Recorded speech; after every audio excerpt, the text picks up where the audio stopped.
आज का टॉपिक है उसका नाम है प्रिवेंटिव डिटेंशन इन इंडिया। इसको हिंदी में कहते हैं निवारक अवरोध।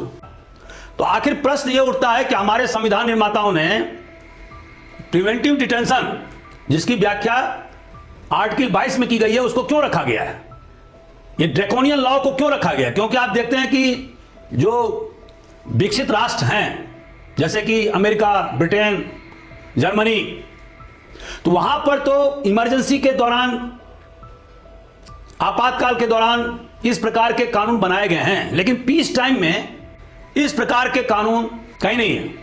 लेकिन हमारे भारतीय संविधान में इस प्रिवेंटिव डिटेंशन को आर्टिकल 22 के तहत में हमेशा परमानेंटली रखा गया है। आखिर क्यों, उसके रीजन क्या है? दोस्तों, डिटेंशन अवरोध का दो भाग होता है, पुनिटिव एंड प्रिवेंटिव। पुनिटिव मतलब होता है कि जब कोई व्यक्ति अपराध घटित करता है और उसको कोर्ट से सजा मिल जाती है तो उसको आईपीसी के विभिन्न धाराओं के तहत में उसे सजा दी जाएगी। जिस धारा के तहत में उसके खिलाफ में प्रथम सूचना पत्र दर्ज हुआ है या 2 लाख रुपया जुर्माना कर दिया गया हो, सजा किसी प्रकार का हो सकता है, वो प्रथम सूचना पत्र में लिखे गए धारा के अनुरूप किसी व्यक्ति को सजा मिलती है और उसके बाद उस व्यक्ति को जेल जाना होता है, तो उसको बोलते हैं प्यूनिटिव। अब प्रिवेंटिव मतलब क्या होता है? प्रिवेंटिव मतलब यह होता है कि अगर शासन को यह लगता है कि आपके बाहर रहने से, फ्री रहने से आप कोई अपराध घटित कर सकते हैं, देयर इज समथिंग सस्पिशन, संदेह का आधार है जिसमें कि आप किसी अपराध को अंजाम दे सकते हैं। लेकिन यहां पर जो प्रिवेंटिव धारा है वो क्या है? आर्टिकल 22 में वो एक ड्रैकोनियन धारा है, बहुत गंभीर धारा है, जिसमें कि शासन को अगर लगता है कि किसी व्यक्ति के बाहर रहने से उसके द्वारा अपराध करना संभावित है, नंबर 1। नंबर 2 कि उस व्यक्ति के खिलाफ में अनेक प्रकार के आपराधिक कृत्य के जानकारी हैं लेकिन पुलिस के पास में या प्रशासन के पास में पर्याप्त सबूत नहीं है। 3, वो व्यक्ति इतना ज्यादा ड्रेडेड क्रिमिनल है कि अगर सबूत शासन के पास में, पुलिस के पास में है भी तो कोई भी व्यक्ति उसके खिलाफ में गवाही देने के लिए तैयार नहीं है। और ऐसी परिस्थिति में क्या होगा कि सामान्य कानून के परिस्थिति में यदि उसका विचारण किया जाएगा आईपीसी के तहत में तो वो सजा नहीं पा सकता है क्योंकि उसके खिलाफ में कोई गवाही देने के लिए तैयार नहीं है, क्योंकि वो एक ड्रेडेड क्रिमिनल है, एक बदमाश आदमी है, मसल पावर से लैस है, वेल्थ पावर से लैस है, वो अपने इलाके का बहुत बड़ा गुंडा है। तो ऐसी परिस्थिति में उससे, उस व्यक्ति से निपटने के लिए ये प्रिवेंटिव डिटेंशन का कानून लाया गया। दोस्तों, हमारे संविधान निर्माताओं ने बहुत ही अनविलिंगली, बुझे हुए दिल से इस कानून को धारा 22 के तहत में, जो कि फंडामेंटल राइट्स का एक पार्ट है, उसमें इसको रखा। वो चाहते नहीं थे, लेकिन देश की परिस्थितियां ऐसी थी, देश आजाद जरूर हुआ लेकिन देश का पार्टीशन भी हुआ, कॉम्युनल दंगे फैले, हिंदू मुसलमान एक दूसरे को मरने मारने पर उतारू थे, शरणार्थी की जबरदस्त समस्या थी, लूट खसोट का साम्राज्य व्याप्त हो गया था। तो ऐसी परिस्थिति में न चाहते हुए भी हमारे संविधान निर्माताओं ने प्रिवेंटिव डिटेंशन को धारा 22 के तहत में रखा। एक बात और बताना चाहता हूं कि यह जो प्रिवेंटिव डिटेंशन जो धारा 22 में उल्लिखित है वह सिर्फ इंप्लीमेंटिंग कानून नहीं है। मतलब इस धारा के तहत में आप कोई एकाएक कोई इसके तहत में किसी को सजा नहीं दे सकते हैं। इस धारा के तहत में आपको अलग से कानून बनाना होगा। जैसे कि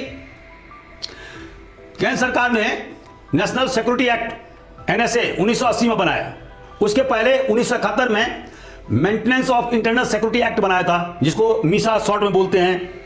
उसी के तहत में 1950 में प्रिवेंटिव डिटेंशन एक्ट बनाया था, जिसको कि उस समय के उप प्रधानमंत्री और गृह मंत्री वल्लभ भाई पटेल ने 1950 में संसद से पास कराया था, जो 1 साल के लिए पास हुआ था, लेकिन वो 1969 तक चला, उसके बाद में वो डिसकंटिन्यू हो गया। उसके बाद में भारत सरकार ने टाडा माने टेररिस्ट एंड डिसरप्टिव एक्ट पास किया था 1985 में, बाद में उसे रिपील करना पड़ा। फिर पोटा प्रिवेंशन ऑफ टेररिस्ट एक्ट 2002 में पास किया था, फिर उसको 2004 में रिपील करना पड़ा। अब भारत सरकार ने जो 1967 में यूएपीए कानून बना था, उस यूएपीए को और सशक्त कर दिया है, और जो पहले टाडा के माध्यम से या पोटा के माध्यम से काम किया था, अब यूएपीए के तहत कार्रवाई की जाती है। अब दोस्तों, इसमें प्रिवेंटिव डिटेंशन के महत्वपूर्ण भाग क्या हैं? नंबर 1, ये आप देखेंगे कि प्रिवेंटिव डिटेंशन मतलब क्या होता है कि जैसे कि सामान्य जो धारा, जो आर्टिकल 22 के पार्ट 1 है, उसमें क्या है कि अगर किसी व्यक्ति को गिरफ्तार किया जाता है तो उसे 24 घंटे के अंदर में नियरेस्ट मजिस्ट्रेट के सामने में पेश करना होगा। आप किसी व्यक्ति को इलीगल डिटेंशन में नहीं रख सकते हैं जब तक कि मजिस्ट्रेट का ऑथराइजेशन लेटर आपके पास में नहीं है, मतलब किसी पुलिस वाले के पास नहीं है। अगर मजिस्ट्रेट उस अभियुक्त को पुलिस के अभिरक्षा में रखने के लिए आदेश देता है तभी वो रह सकता है, जैसे पुलिस रिमांड, अदरवाइज वो इलीगल डिटेंशन कहलाएगा। तत्काल ग्राउंड ऑफ अरेस्ट बताने होंगे, निरोध के कारण क्या है वो बताने होंगे, और अभियुक्त को यह भी फैसिलिटी दी जाएगी कि वो अपना रिप्रेजेंटेशन करे, अपने लीगल प्रैक्टिशनर को हायर कर सके जो उसके केस को डिफेंड करेगा। लेकिन अभी यहां क्या है, इसके पार्ट 2 में जो प्रिवेंटिव डिटेंशन है वो एक एक्स्ट्राऑर्डिनरी धारा है। इसके तहत में अगर किसी व्यक्ति को गिरफ्तार किया जाता है तो उसको मजिस्ट्रेट के सामने पेश करने की जरूरत नहीं है। अब दोस्तों, ये तो बहुत बड़ा कानून है, तो इसीलिए संविधान ने कुछ आवश्यक शर्तें भी जोड़ा हुआ। वो शर्त क्या है कि available to both citizen and non citizen, मैंने दोनों प्रकार के, आप जानते हैं हिंदुस्तान में नागरिक भी रहते हैं और विदेशी भी रहते हैं, तो सभी के लिए यह कानून लागू है। दूसरा, यह डिटेक्शन मात्र 3 महीने के लिए किया जा सकता है, 3 महीने से ज्यादा नहीं होगा, और 3 महीने से ज्यादा अगर आपको रखना है तो उस स्थिति में क्या करना होगा, एक एडवाइजरी कमिटी बनानी होगी जिसमें कि हाईकोर्ट के जज उसके मेंबर होंगे, और वो कलेक्टर के द्वारा प्रस्तुत सारे दस्तावेज और प्रपत्र का अध्ययन करेंगे, और उसके बाद में अगर एडवाइजरी काउंसिल को यह लगता है कि हां उस अमुक अभियुक्त को और अधिक दिनों के लिए उसको अभिरक्षा में रखा जा सकता है, तो ऐसा वो आदेश पारित करेगा और तभी उसे अधिक दिनों के लिए अभिरक्षा में रखा जा सकता है। यह मैक्सिमम 1 साल तक होगा, लेकिन पार्लियामेंट को यह अधिकार है कि उस पीरियड को और भी आगे बढ़ा सकती है। दोस्तों, उसके बाद में क्या है, दूसरा पॉइंट है कि जिस व्यक्ति को आपने डिटेंशन किया है प्रिवेंटिव डिटेंशन के तहत में, उसको रिप्रेजेंटेशन देने का अधिकार है। उन्हें बताया जाएगा कि आपको किस आधार पर अरेस्ट किया गया है। लेकिन कुछ मामलों में जहां पर कि ऐसा लगता है सरकार को कि अगर हम रीजन बताएंगे तो उससे हमारा सिक्योरिटी कंप्रोमाइज होगा, तो इस ऐसी स्थिति में अरेस्ट का कारण नहीं भी बताया जा सकता है। और इसका एक और इंपॉर्टेंट पॉइंट यह है कि both parliament and state legislature have right to make laws under the preventive detention. जैसे मैंने अभी बताया कि राज्य सरकार ने विभिन्न प्रकार के कानून इसी धारा 22 के तहत में बनाए हैं, और जिसमें कि मैंने अभी एस्मा एक्ट के बारे में बताया आपको। उसी तरह से पब्लिक ऑर्डर को कंट्रोल करने के लिए कानून बनाए गए हैं, और केंद्र सरकार ने समय समय पर, अभी मैंने बताया कि बहुत सारे कानून इस प्रिवेंटिव डिटेंशन के तहत में बनाए हैं। दोस्तों, हिस्टोरिकल पर्सपेक्टिव क्या है? अब आप, जैसे कि मैंने अभी बताया कि जो विकसित राष्ट्र हैं वहां पर आपातकाल को छोड़ करके सामान्य परिस्थिति में कहीं भी अब प्रिवेंटिव डिटेंशन के तहत में कानून मौजूद नहीं है, क्योंकि यह पर्सनल फ्रीडम पर कुठाराघात करता है, ह्यूमन राइट्स का उल्लंघन करता है। क्योंकि आप किसी व्यक्ति को डिटेन कर रहे हैं और उसको किसी मजिस्ट्रेट के सामने पेश नहीं करते हैं, तो पर्सनल लिबर्टी से यह एक्ट बहुत बड़ा उसका बाधक है, मैंने कंप्रोमाइज करता है। तो आखिर हमारे संविधान निर्माताओं ने जानते हुए कि यह एक्ट ड्रैकोनियन है और जिसके इस एक्ट के तहत में वो खुद बहुत परेशान हुए थे। जैसे कि आपको मालूम होगा कि बंगाल रेगुलेशन एक्ट 1818 या डिफेंस इंडिया एक्ट या रॉलेट एक्ट, जैसे कि 1918 में रॉलेट एक्ट बना और बिना ट्रायल किए हुए अंग्रेज किसी व्यक्ति को जेल में ठूस देता था, और जिसके कारण बाद में गांधी जी ने असहयोग आंदोलन चलाया। डिफेंस ऑफ इंडिया एक्ट के तहत में जो 1939 में पारित हुआ था सेकंड वर्ल्ड वॉर को देखते हुए, बाद में उसको कंटिन्यू रखा गया। क्यों? कि जब गांधी जी ने 1942 में भारत छोड़ो आंदोलन शुरू किया, इसी डिफेंस ऑफ इंडिया एक्ट को उपयोग किया गया, और इसके तहत में बिना किसी ट्रायल के लाखों कांग्रेसी नेताओं को, स्वतंत्रता आंदोलनकारियों को जेल में ठूस दिया गया, जहां पर किसी प्रकार के विचारण का कोई जगह नहीं था। तो जब इतनी जबरदस्त समस्या से हमारे फ्रीडम फाइटर्स सामना कर चुके थे, बहुत सारे फ्रीडम फाइटर्स शहीद हो गए, 10-10 साल जेल में रहे, तो आखिर उन्होंने इस प्रिवेंटिव डिटेंशन को क्यों रखा? तो दोस्तों, इसका रीजन यही था कि जो मैंने अभी बताया आपको कि देश आजाद हुआ, लेकिन उसके साथ साथ पार्टीशन भी हो गया, शरणार्थी की समस्या हो गई। आप सबको मालूम होगा कि करीब 10 से 15 लाख लोग मारे गए, लगभग 60 लाख लोग विस्थापित हुए, लूट डकैती, गुंडा मवालियों का खुला राज हो गया था कुछ दिनों के लिए। उनसे निपटने के लिए बुझे हुए दिल से संविधान निर्माताओं ने, चूंकि वो संविधान बनाने के प्रोसेस अभी चल ही रहा था, तो उन्होंने इस एक्ट को संविधान में शामिल किया। और इसीलिए सबसे पहले सरदार वल्लभ भाई पटेल ने 1950 में प्रिवेंटिव डिटेंशन एक्ट लागू किया, जो मैंने अभी बताया 1969 तक चला। अब दोस्तों, regulation for preventive detention in India,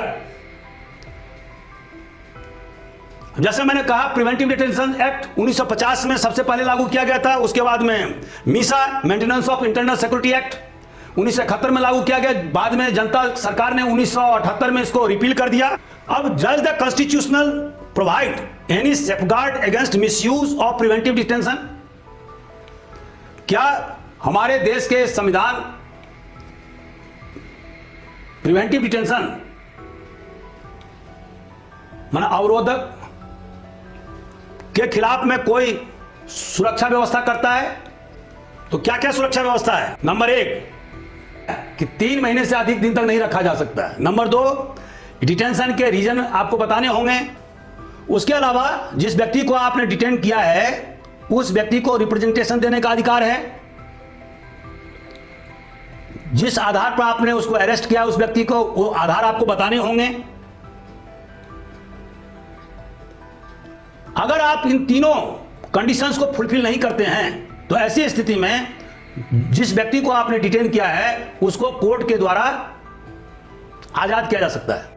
अब हमारे जुडिशरी ने, खास करके सुप्रीम कोर्ट, हाई कोर्ट ने, जब से हमारा देश आजाद हुआ, उन्होंने प्रिवेंटिव डिटेंशन के मामले में क्या अपना पक्ष रखा, तो उसके बारे में मैं अब इस पर रोशनी डालूंगा। तो सुप्रीम कोर्ट और हाई कोर्ट का यह कहना है कि पार्लियामेंट और स्टेट लेजिस्लेचर को यह अधिकार है कि वो प्रिवेंटिव डिटेंशन के तहत में कानून बनाए, तो उसको उन्होंने इलीगल नहीं माना, मतलब उसको लीगल वैलिडिटी दिया। Number 2, Abdul Karim versus state of Bengal, जो उसमें सुप्रीम कोर्ट ने क्या कहा, the right to be informed about the ground of one's arrest as soon as possible and to make a representation against such order of detention, एकदम जरूरी है। Article 22 के फिगरा 5 के तहत में। उसके बाद में Bhutnath Mete versus state of West Bengal 1974 में सुप्रीम कोर्ट ने क्या कहा कि detention power can not be used to subvert, supplant or to substitute punitive law of penal code merely because it is irksome to undertake the inconvenience of proving guilt in a court। अब ये इसमें स्पष्ट है दोस्तों, supreme court का स्पष्ट रूप से मानना है। मान लीजिए कि 2 व्यक्ति मारपीट कर रहे हैं पब्लिक प्लेस पर, अब इसके लिए धारा बना हुआ है, इसको अंग्रेजी में अफरे बोलते हैं और हिंदी में दंगा कहते हैं।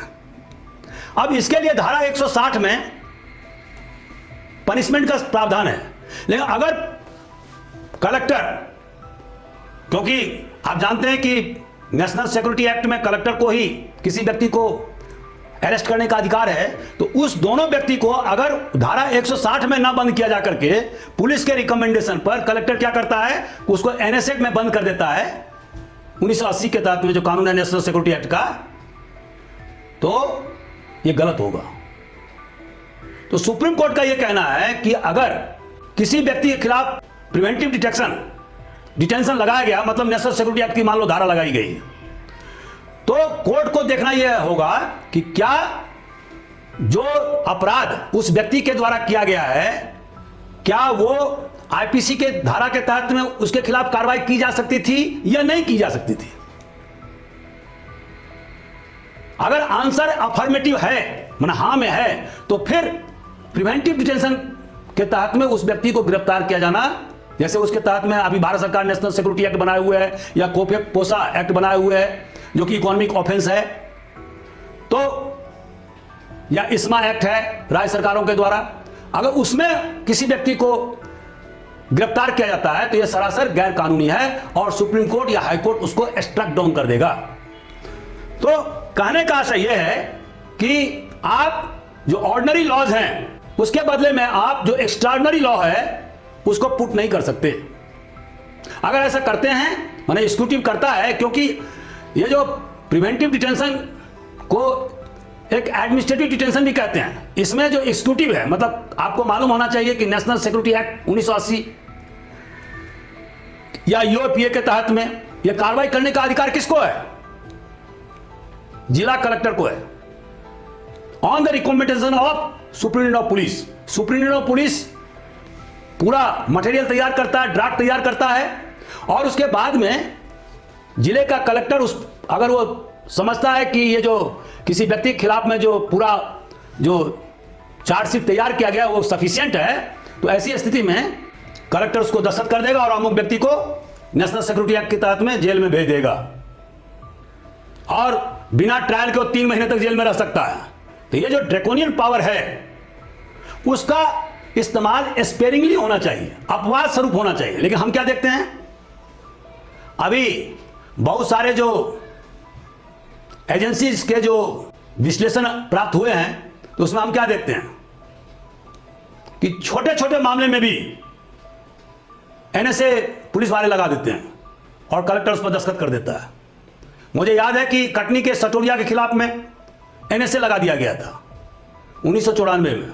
ये सरासर गलत है, क्योंकि सट्टा जुआ के लिए अलग से धारा बना हुआ है। एनएसए का या प्रिवेंटिव डिटेंशन की धारा का इस्तेमाल तभी होना चाहिए जो पब्लिक ऑर्डर से संबंधित हो, जो विदेश के मामले संबंधित हो, जो प्रतिरक्षा के मामले संबंधित हो, जो इंडिया के सिक्योरिटी से संबंधित हो, जो राज्य सरकार के जो supply of goods and services से संबंधित हो, पब्लिक ऑर्डर से संबंधित हो।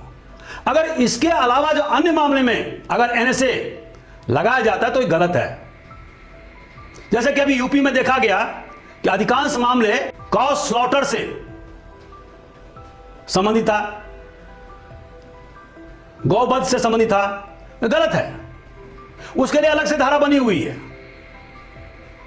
और रिजल्ट क्या आया है कि लगभग 77% मामले में उस जिले का कलेक्टर यह सिद्ध नहीं कर पाया कि अमुक व्यक्ति को 3 महीने से ज्यादा क्यों रखा जाए। और जो एडवाइजरी कमिटी जो हाईकोर्ट के द्वारा नियुक्त किया गया उन्होंने उनको छोड़ दिया, तो उन्होंने पाया कि जिस आधार पर अमुक व्यक्ति को अरेस्ट किया गया था, मैंने डिटेंशन किया गया था, वो आधार पर्याप्त नहीं है। ये क्या है? ये प्रशासन के मुंह पर तमाचा है। तो इसका मतलब ये हुआ डेलिबरेटली आप इसका उपयोग कर रहे हैं, जबकि प्रिवेंटिव डिटेंशन का इस्तेमाल स्पेयरिंगली होना चाहिए। कभी कभार अपवाद स्वरूप जहां पर कि हिंदुस्तान के सॉवरेंटी एंड इंटीग्रिटी खतरे में हो या पब्लिक डिसऑर्डर हो गया हो, तो ऐसी परिस्थिति में किया जा सकता है। लेकिन सट्टोरियों के खिलाफ में, जुआरियों के खिलाफ में, अवैध दारू बेचने वालों के खिलाफ में या गोवध करने वालों के खिलाफ में, इन सब मामलों में कभी भी एनएसए का उपयोग नहीं होना चाहिए, क्योंकि यह हमारे संविधान निर्माताओं के मंशा के अनुरूप नहीं है।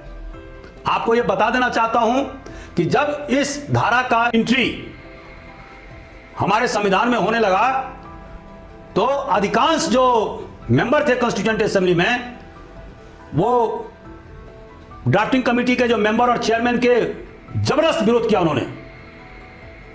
वो नहीं चाहते थे कि इस धारा का समावेश भाग 3 में हो। तो बमुश्किल से, चूंकि कांग्रेस को ब्रूट मेजॉरिटी था और संविधान सभा ने यह निर्णय किया था कि कोई भी जो अमेंडमेंट होंगे वो मत विभाजन से नहीं होकर के यूनानिमस होंगे।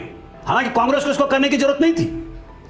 कांग्रेस के पास में ब्रूट मेजॉरिटी था और वो अगर चाहती तो हर एक कानून को, हर एक धारा को वो जो चाहती वो उसको पास करा सकती थी। लेकिन देश के व्यापक हित में कांग्रेस ने संविधान बनाने से पहले ही उन्होंने ये कहा कि हम जो भी अमेंडमेंट लाएंगे, जो संशोधन करेंगे, जो नए धारा जोड़ेंगे, वो सभी सर्वसम्मति से किए जाएंगे, not on the basis of the division of votes.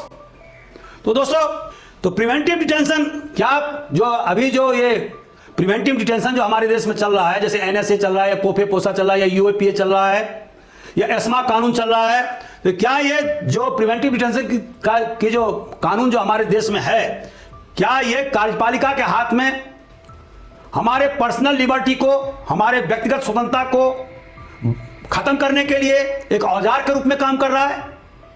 यह एक विचारणीय प्रश्न है। बहुत सारे ऐसे मामले हैं जहां पर कि सुप्रीम कोर्ट ने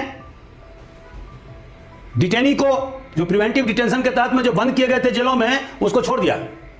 लेकिन हम क्या देखते हैं कि छोड़ने में 6 से 8 महीना सुप्रीम कोर्ट को खुद लग जाता है, बिकॉज ऑफ प्रोसीजरल प्रॉब्लम। तो ऐसी स्थिति में अगर कोई व्यक्ति निर्दोष है और शासन उसके खिलाफ है, तो आसानी से उस व्यक्ति को 6 से 8 महीना तो जेल के अंदर में डाला ही जा सकता है, क्योंकि जब तक वो सुप्रीम कोर्ट में रिट पिटीशन दायर करेगा और सुप्रीम कोर्ट में सुनवाई होगी, तब तक 8 से 10 महीने समाप्त हो गए होंगे। तो ऐसी स्थिति में उस व्यक्ति को 8 से 10 महीना जेल में रहना ही पड़ेगा। तो ये सबसे बड़ा प्रॉब्लम है हमारे देश में, और ये कार्यपालिका के हाथ में एक बहुत बड़ा औजार हो गया है। तो दोस्तों, ये जो हमारा जो उपसंहार है वो क्या है कि जिस हार्ड वॉन बैटल को से हमने आजादी प्राप्त किया था, हमने अपने पर्सनल लिबर्टी को अक्षुण्ण बनाया, हमने एक प्रजातांत्रिक देश का निर्माण किया, तो वहां पर प्रिवेंटिव डिटेंशन का रहना जरूरी है, क्योंकि अब भी सबवर्सिव एलिमेंट्स जो देश को तोड़ने में लगे हुए हैं, कुछ वेस्टेड इंटरेस्ट जम्मू कश्मीर में या नॉर्थ ईस्टर्न एरिया में, नागालैंड में, मणिपुर में, बहुत सारे एरिया, या नक्सल लोग, उनके लिए यह धारा मुफीद है।